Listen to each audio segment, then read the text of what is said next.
کۆتایی دیکتاتۆرەکان زبڵدانی مێژووە. ڕۆژی پێنجشەممە 11 ئاوریلی 2019 ئەرتەشی سوودان لە تۆی ڕاگەیاندنێکدا باسی لە بەدەستەوەگرتنی کاروبار و دۆخی سوودان و دەستگیرکردنی عومەر حەسەن ئەلبەشیر سەرۆکی ئەو وڵاتە کرد.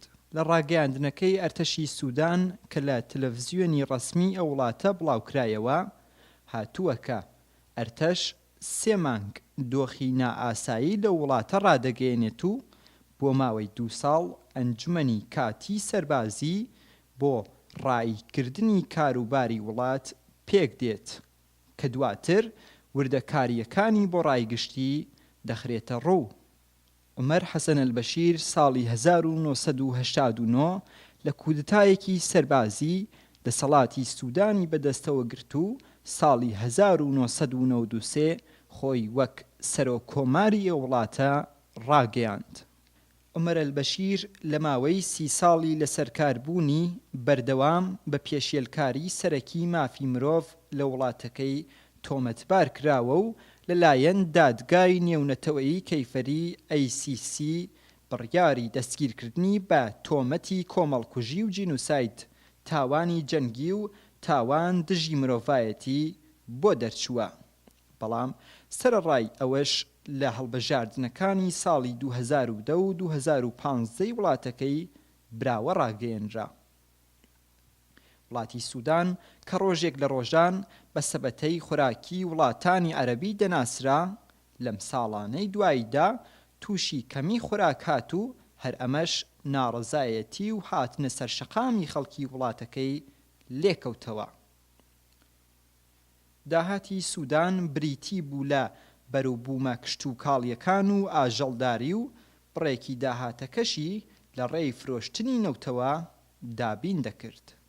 چەند مانگ لەمەوبەر ڕۆژنامەی سوودانی ئەلڕاکوبە باسی لەوە کردبوو ئابووری سوودان تووشی قەیرانی جددی هاتووە بەو مانایە کە زیاتر لەوەی هەناردە دەکات هاوردە دەکات و زیاتر لەوەی بەرهەم دێنێت مەصرف دەکات. بەڵام چۆن بوو کە وڵاتێکی وەک سوودان سەبەتەی خوراکی وڵاتانی عەرەبی ئەژمار دەکرا و خاوەنی داهاتی زیاتر لە 4 ملیارد و 500 هزار دولار بوو تووشی ئەم دۆخە بوو. چەند خاڵ لێرەدا جێی ئاماژەن کە لێرەدا بە کورتی باز دەکرێن. وڵاتی سوودان ساڵی 1820 لایەن میسرەوە داگیر کرا پاش شۆڕش و نائارامی نانەوە بە سەرکردایەتی ڕێبەرێکی ئیسلامی کە ئیدعای مەهدەویەتی دەکرد لە ساڵی 1809 بە شێوەی هاوبەش لەلایەن میسر و بریتانیاوە بەڕێوە دەچوو ئەگەرچی بزوتنەوەی سربەخۆی خوازی لەو وڵاتە لە ساڵی 1899 دەستی پێکرد، بەڵام ساڵی 1956 توانی سربەخۆیی خۆی لە بریتانیا دەستەبەر بکات.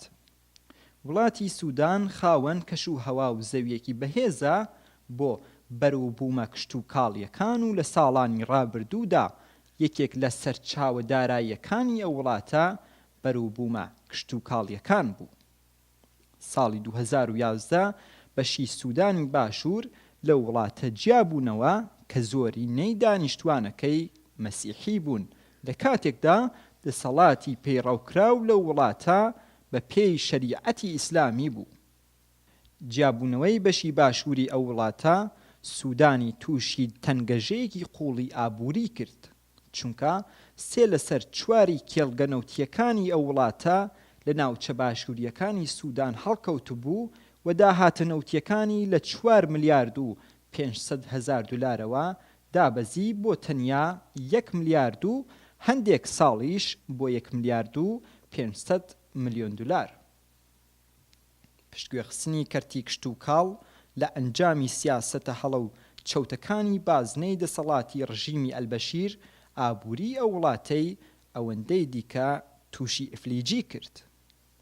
جیالەوەش ساڵی 1997ەوە ئەمریکا بەهۆی پێشێلکاریەکانی مافی مرۆڤ لەلایەن دەسەڵاتی ئەو وڵاتەوە گەمارۆی خستبوویە سەر.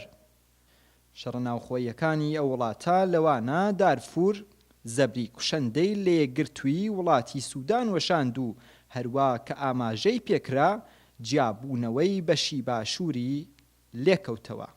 بەدوای ئەو تەنگەژە ئابووریەی کە تووشی وڵاتی سوودان هات، نرخی کاڵا و شمەکەکان بۆ 150 تا 200% بەرز بوویەوە.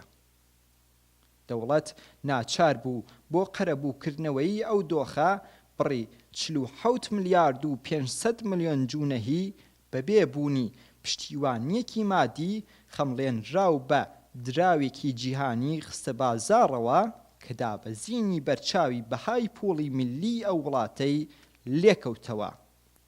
جێ ئاماژەیە کە چاپی ئەم بڕە پارە بێ پشتیوانیە بەرابەرە لەگەڵ هەموو پارە چاپکراوەکانی 30 ساڵی ڕابردووی وڵاتی سوودان.